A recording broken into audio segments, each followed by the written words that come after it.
Hi, I'm Lisa McLeod. I'm a sales leadership expert and I'm the author of Selling with Noble Purpose. And I'm Elizabeth Lotardo. I work on Lisa's team and I have a background in organizational psychology. So together we help organizations change sales behavior.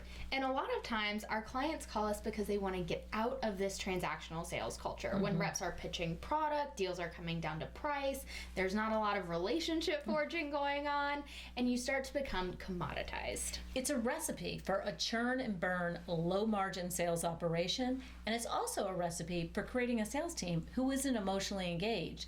Those kind of transactional sellers, they will leave you very quickly if they can find more money elsewhere. So we specialize in helping teams improve competitive differentiation and emotional engagement. And a lot of times our clients call us when they've already been through sales training on how to ask better questions, how to sell based on value, but it's not sticking and they need to get results. And so if they want to get results, they need to make lasting organizational change. Because you see, if you want to change sales behavior, you have to change the sales conversation. And there's two of those. There's the conversation, the external one your team has with customers, and then there's the internal conversation, the one the leadership team is having with the salespeople. And that's where our work really comes together. Right. And the research tells us that these top performing salespeople, they do think quota second, customer first. Right.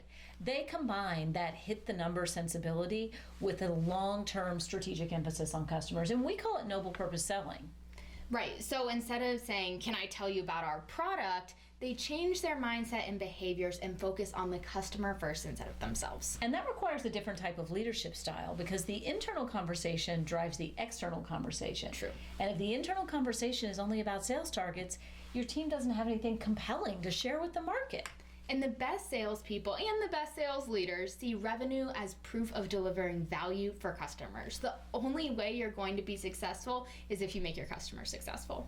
But when you look at how most leaders do sales coaching and pipeline reviews, it's usually about when are you going to close it and how much is it going to be? Not about the customer. Right. And those are fine questions. But if you ask a rep, when are you going to close it? It doesn't prepare them with anything compelling to take to the customer because the customer is completely absent from that pipeline conversation. Right. And one of the techniques we teach is to add one simple question to coaching, which is how is this customer going to be different as a result of doing business with us? And it's a very simple question, but it's also a game changer because what that does is it brings customer impact front and center. The customer is now the focus of the pipeline conversation. Or at least present.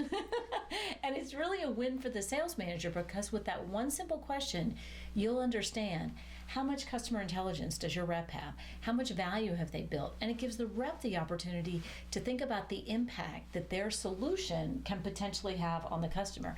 And that's where you want their brain because that's how they're going to differentiate themselves from the competition.